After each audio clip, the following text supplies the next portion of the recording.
My name is Rosani Jimenez. I'm a junior psychology major. I'm Emily Heald, a senior English major with a minor in educational studies. I'm Christian Henderson, senior finance major. Well, yeah, like when you don't fit that like Siena student box, like professors don't really know what to do with you. I had this one professor in a business class because I took a business class for whatever reason, I don't know. But I had this professor and like he was Italian and he saw my skin color and he like I guess he knew that I wasn't like white, but he saw my skin color and like he made a comment. He was like, "Oh, Rosani, my fellow Italian, like what do you think about Italian food, blah blah." And I was like, "I'm not Italian." He was like, "Oh, are you sure?" Like, no.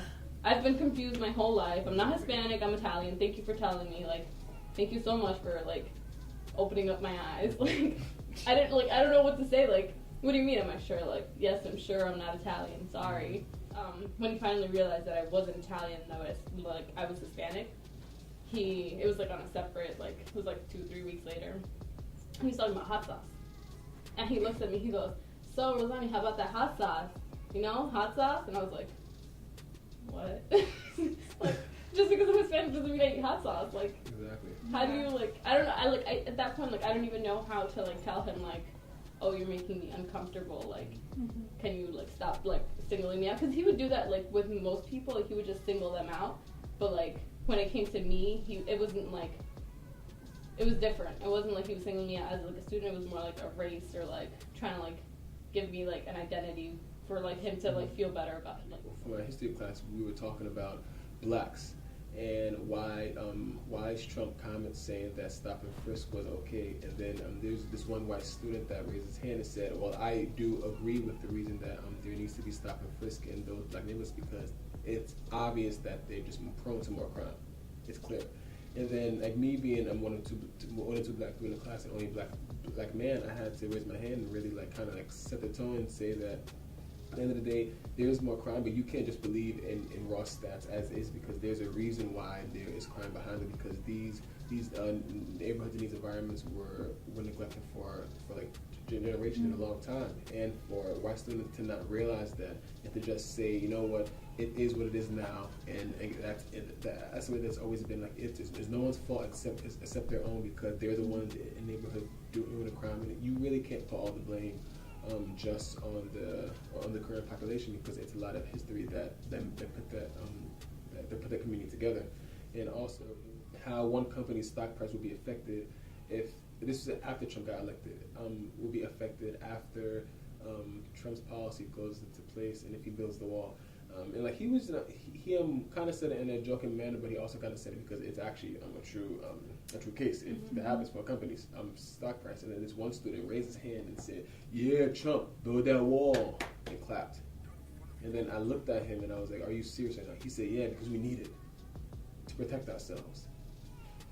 I was like, and I bet the professor didn't say anything. no, it's like no one reacted except for me. No one batted an eye. He clapped. He said, he screamed. He said, "Yeah, Trump." Clapped that loud. And no one batted an eye except for me. That's crazy. Wow. This one time I was in education class, and we were doing an activity where we were talking about like gender roles in the household, and our professor told us that we'd have to go into different corners of the classroom about who did what in our home, whether it was our mom, our dad, both, or neither. And so I don't live with my mom or dad, obviously, like you guys know, I live with my gram. And so he like started saying all these things like does the dishes, right? And so like I just went to the neither corner and I sat there the whole time. And every time we went around, he wanted somebody to share from each corner, and I kept being the neither person in the corner. And every time he asked me, I had the same answer, like I live with my gram, like my mom or dad didn't do it. And it just made me feel like there's like this certain perception like of what Siena students are supposed to be, like they fit in this box, and this is what they look like, this is what they do, and this is what their lives are like. And so it's just really frustrating, and like I left like almost crying because I was just like, I feel like I don't like belong in this space, like this is really annoying. And like my gram didn't understand what I was trying to say either, so it was just really frustrating. I feel like that most professors' approach to like the Siena student body, like they don't. When you come into the school like me, I came in and I look a certain way, but like I don't fit that role of like what I should be or whatever.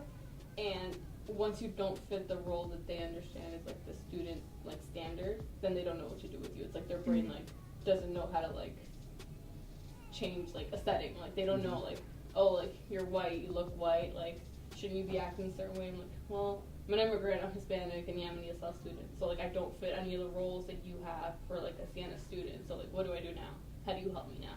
Like, they don't understand how to go from regular student body to, like, diverse student body. I feel like a lot of times students say like really stupid things that like rub people the wrong way, but then like professors don't really like take the next step to like build from that conversation.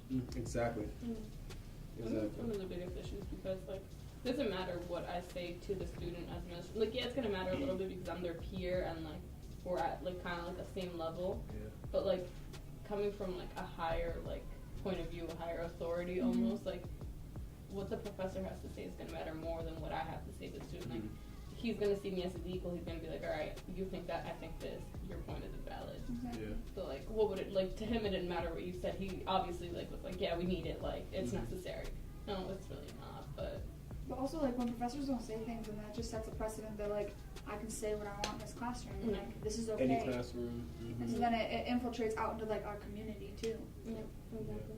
Okay, like I get it. That's the business world, but that really shouldn't be what you're teaching students about the business world. Like they'll learn that on their own. They're gonna come across that no matter what. But like you should teach them to be inclusive and be like open-minded instead of being like, oh, excuse me, ladies, but that's some hot shit. Like that's not what you should say in the classroom. Yeah. But I don't know. I feel like my diversity core also does a good job addressing diversity, but I'm an English major, and so there's a lot of opportunities to kind of dive into that. But I have heard from a lot of my business friends that like there isn't a lot of emphasis on that. And my thing is like if we have like these doors values like diversity, optimism, respect, and service, why do we only have this one class that is supposed to address diversity, and why isn't it doing it as well as it should?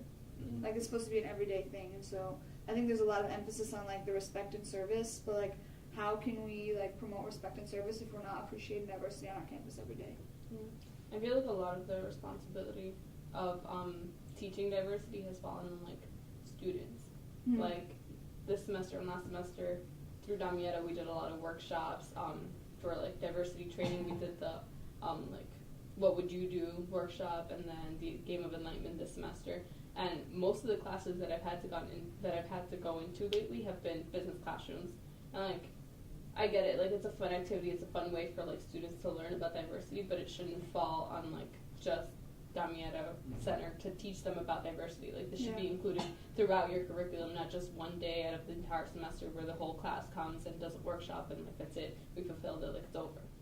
I feel like my diversity core also does a good job addressing diversity, but I'm an English major, and so there's a lot of opportunities to kind of dive into that.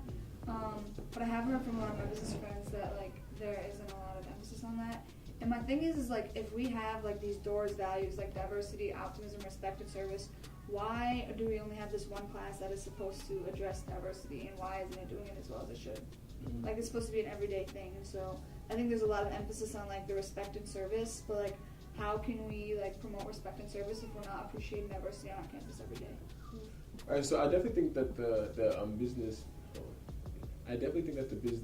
department needs some diversity guidance because number one for me, I have not had a black professor, and the only professors of color that I've had were 2 Asian professors, and within the Management 211, which fulfills a core Franciscan for diversity, we have not really touched, and I took it 3 years ago, and we didn't really touch on diversity in general. I think that of all the diversity training that we got or exposure, it was probably 2 questions on online assignment that said something along the lines of like diversity in the workplace and not affirmative action, but just trying to get diverse members on a team. And that was really it. Like there was nothing that the professor actually actively taught us or actively showed us. It was nothing.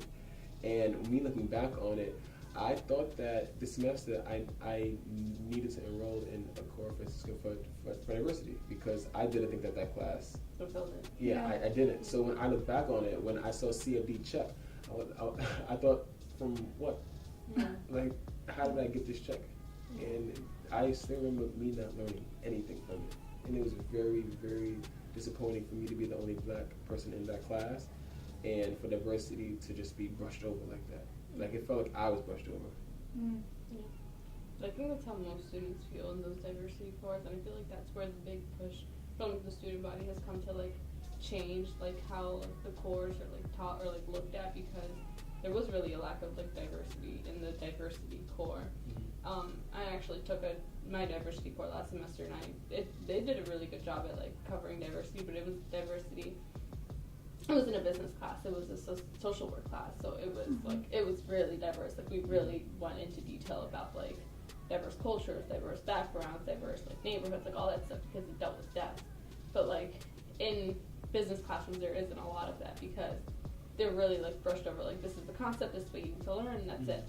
We had I had a business class last semester, and he wasn't really good at like focusing in on diversity. Like he like kind of like didn't address it at all. But it was really the lack of like,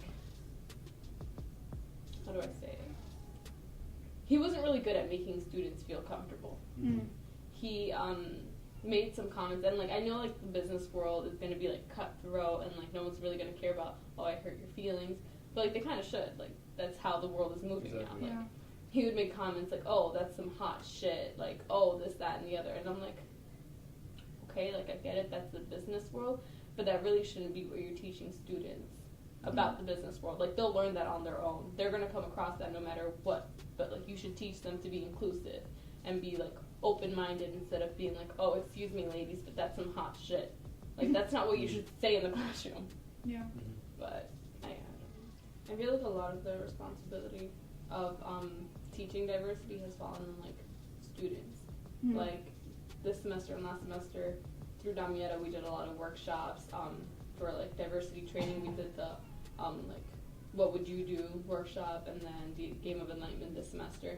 And most of the classes that I've had to go into lately have been business classrooms. And like I get it, like it's a fun activity, it's a fun way for like students to learn about diversity, but it shouldn't fall on like just Damietta Center to teach them about diversity. Like this should be included throughout your curriculum, not just one day out of the entire semester where the whole class comes and does a workshop and like that's it, we fulfilled it, like it's over. And it really clicked for me that there were like serious problems here at Siena was one night when Rashawn and I were coming back from campus.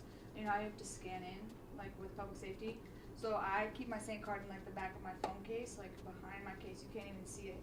And so I like pulled up and I was driving and I handed him my phone case, and he scanned my phone case. He said, hi, how are you? I handed him Rashonda's swipe. He looked at it, looked at her, looked at the swipe, scanned it, looked at her. It was like investigating her swipe.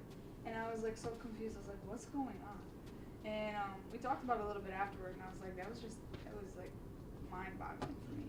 But, Way too much. yeah. And then I kind of realized that there was a problem at Siena's campus. Just number one, when I first came here, I think that my year of like the 3 years above me when I was a freshman, and 3 years below me now as a senior, that's like 7 years. Like we had the least black people, I think, or at least people of color in general. I think of all those series I've ever seen. So when I first came here, it took me a month and a half to realize that there were other people of color in my year. It literally took me, I remember like mid-October, and I was like, oh shoot, I found you, like where have you been? And then I just like going through like all 3 years, people always think I'm on a basketball team. And it just goes to show you how few black men are on campus, just because the fact that whenever I'm at a townhouse party, like strangers are drunk, dap me up and say, oh, great game. I remember, I think it was the CBI game, my freshman or something. Yeah, freshman year. Yeah, like I went to the townhouses one after that, and then I was in a house, and then like this group of guys like dapped me up and said, great game tonight, you did great. And then I looked at them and I was like,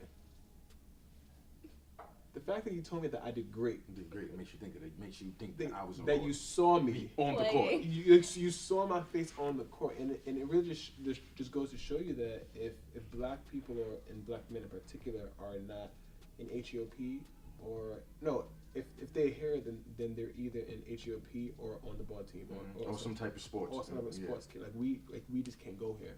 Just to go ahead and just make the decision. Like we can't. Yes, I just get so confused because it's like since there's so few of us, it's like we're in attraction or in exhibit, That's- literally. That's like the one thing that's always bothered me. Like whenever you do go to townhouses and like there's houses like there's always like the basketball house, the black house, like those kind of houses, and like they do happen to throw parties. They're the first house that's targeted. They're the first house that gets shut down for noise complaints, for loudness, for people standing outside, and like there's plenty of other houses that have more noise, more people, more things happening that don't get like shut down. Like one of the things that really bothered me was last semester in the fall. Yeah. It was Tuesday. It was the night of the election. I was walking to my friend's house because she was making dinner so that we could watch like the election, like the results and stuff. And I'm walking to the house, and it was in McCluskey, so there's like 3-4 houses before hers and one house after her that were throwing Trump parties. It was a Tuesday night. They were raging. They had music like blasting out the windows. They were standing outside on their stoop drinking, like being loud, Trump hats, Trump masks, like the whole nine. And I'm sitting here like, this is a Tuesday. Why is public safety like not doing anything? Like Tuesdays are supposed to be quiet hours, like early. So like, why is it that it's okay for them to party and like do all these things on a Tuesday, and it's not even remotely okay for us to do that on a Friday, Saturday night? Yeah, knocks at the door. Like I guess we're too loud for them. I think as a person of like lighter skin, like yeah, I am Hispanic, I am Dominican, like I should be experiencing more things like that on campus, but I feel like because I have lighter skin, I kind of like just kind of like pass, like they just like don't notice me, it misses me kind of thing. But the only time we really like experience that kind of stuff is when you're coming to like Black and Latino student union meetings, or like when you're at club fair. Like when you're at club fair, you have all these pictures of like all these events that you put on, like how proud we all are of like all these things that we accomplished. And people just kind of like walk by and look at us and they're like, oh, like we're not black, we don't belong there. And they kind of just keep walking. And like, I don't understand why people on campus think that like, just because you don't fit the criteria that's being like shown, like you don't belong in a certain place. Like obviously I don't fit the criteria at Siena. I don't think like any of us fit the criteria of like what a Siena student looks like.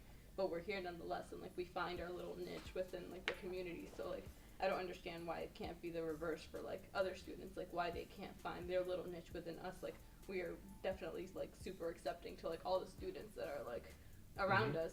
So like I don't understand why we make people uncomfortable by like, oh like we don't look like them, so like we can hang out with them.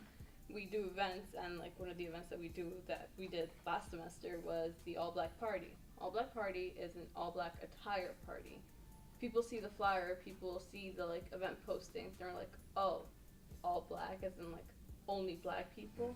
Like, it's 2017. What in the world? Why do you think that like we're gonna put on a party for only black people? Like the attire says all black, so like is that the kind of stuff that goes on like somewhere else? Do people do that regularly? Like only white people, only black people? No, that doesn't happen. I mean, it might, but it doesn't happen here. Yeah. So like, why would you think that that's the case here? Like, one of my overall experiences on Siena where I felt racially profiled is when I was by Padua and I was sitting in the passenger seat, and I was with somebody who graduated from me. It was my sophomore year, and he went inside Padua, and the public safety officer, she's white, she's a woman, she still works here, and she was walking behind the car, and I'm sitting in the passenger, and I see her through the mirror, and she's walking slow, and she's looking into the car, and she walks up to the car, and the passenger, and she looks into the passenger, and I look at her, and I'm like, how you doing? And I roll down the window, and she was like, hi, how you doing? I was asking, do you go here? I'm looking at her like, do I go here? But my response now would have been different from what it was then. I was like, yeah, I do go here. I have ID, and this, that, and third, and that was it for that one. And not only have I dealt with situations on Siena, I've dealt with them off Siena. For example, I was riding a bike from Newhall to the gas station, which is up the road, to Mobile, and when I was riding back on the side, on the left-hand side, and the car was coming this way, and 4 white guys was in the car, and one of them threw a milkshake out the window, and it just missed me, so like, just like that. And I looked back, and I was still riding, And I just kept going because there was nothing I could really do. Like me yelling at the top of my lungs or me thinking I was going to chase your car with a bike was